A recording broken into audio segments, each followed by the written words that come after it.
पर ये जो आपने आवाज़ की बात की, पर जो ये कहते हैं कि ये जब चाँदनी रात होती है उसमें ज़्यादा एक्टिव हो जाते हैं, जो ये भी कोई इसके पीछे कोई वैज्ञानिक कोई सिद्धांत है या ये भी एक किस्से कहानी है? एक किस्सा कहानी है, कुछ नहीं है। अच्छा, ऐसा चांदनी कुछ नहीं। रात है, फिर आएगी, फिर वो चली जाएगी। ऐसा नहीं कि चांदनी रात है और भेड़िया जो वो पागल तो हो गया। मुझे लगता है कि जो हॉरर या थ्रिलर फिल्मों में जो दिखाते हैं, तो हाँ, चाँदनी रात में थोड़ा और इम्पैक्टफुल लगता है ना, कि जब चाँदनी रात में पीछे बड़ा सा चाँद हाँ। है अब और वो जैसे अब आपने एक कहा टीले कि पे बैठ के चिल्ला रहा है, ऊ हाँ, कर रहा है ना, तो जैसे आपने इंटरेस्टिंग लग। कहा कि आपने वो पिक्चर देखी हुँ। भेड़िया भेड़िया एक वाली। फ़िल्म भी आई थी, भेड़िया ही आई हाँ, थी, हाँ। नहीं भेड़िया नहीं, जुनून।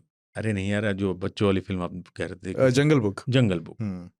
तो वो दिमाग में आपके बैठा हुआ है। उसमें बड़ा हुँ। अच्छा खूबसूरत में देखा चाँद बैकड्रॉप बड़ा पे है सच, और हाँ। कर रहा, तो वो आपके दिमाग में बैठा है, तो आप जैसे हज़ार लोग, करोड़ लोग और बैठे हैं, उनके दिमाग में ये बैठा है। बट हकीकत में ऐसा बिल्कुल नहीं है।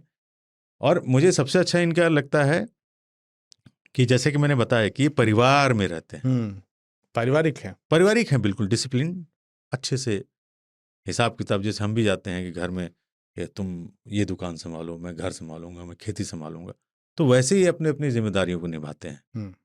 और पूरी स्ट्रैटेजी के साथ काम करते हैं। ऐसा नहीं कि उछले-कूदे और तबाही मचा दी। तो इनमें इंसान को पहचानने की ताकत होती है क्या? जैसे कुत्ते हैं, वो आइडेंटिफ़ाई कर लेते हैं कि ये मेरा मालिक है या ये यहाँ के लोकल हैं? हाँ, ऐसा माना जाता है कि आज से 20,000 30,000 पहले, हज़ार साल पहले जी। भेड़िए पेट होते थे और भेड़ियों से ही कुत्ते आए हैं, हुँ। ठीक है? तो ये पेट तो थे ही, ओके। तो ये बिल्कुल वफ़ादार, अगर आप पाले हैं तो वफ़ादार भी देखा गया है कि ये रहे हैं। इनफैक्ट अ, पिक्चरों में भी देखें आप, तो कई बार दिखाते हैं कि भेड़िया उनका दोस्त है। तो वो कहानियाँ, पहले भेड़िए पाले जाते थे, एज़ ए पेट रखे जाते थे। Yes, they are loyal to the human beings. जो भी आपका। पर जैसे ये कहते हैं कि भेड़िया उठा ले जाएगा, तो भेड़िया मतलब हमला करके वहीं नहीं छोड़ता है नहीं, या? कोई भी जानवर जहाँ हमला करता है वहाँ नहीं खाता, अच्छा।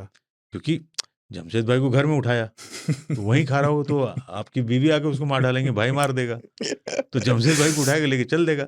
लेकिन भेड़िया इंसान, यानी हम जैसे, आप जैसे अपनी छोटे बच्चे, हुँ। बूढ़ी औरतों को, जितनी उसकी कैपेसिटी है उसको ड्रैग करके ले जाने की। छोटे बच्चों पर इसलिए जल्दी हाँ, हमला तुम्हारा करता क्या है। नाम है? कभी नहीं मार पाएगा। कुणाल कम से कम 90 किलो का है। 4 भेड़िए भी खींचेंगे, उनके जितने दाँत निकल जाएँगे, खींच ही नहीं पाएगा। तो ये सब किंवदंतियाँ हैं। बच्चों को ही मारेगा वो, और बूढ़ी औरतों को, जिसको वो आसानी से खींच करके अपने इलाके में ले आकर के, और जैसा कि मैंने कहा कि वो वहाँ सपरिवार खाएँगे फिर आराम से। परिवार बाँट लेता हाँ, है। हाँ, हाँ। कोई जैसे आपका हाथ नोच लेगा, दूसरे का हाथ, कोई सर, कोई पैर, लेके अपने मुँह में दबा के किनारे चले गए, आराम से खा पी के वापस आ गए। डिनर हो गया। डिनर हो गया या जो भी है। और भेड़िए 1.5 से 2 किलो तक एक बार में गोश्त खा सकते हैं। ओके।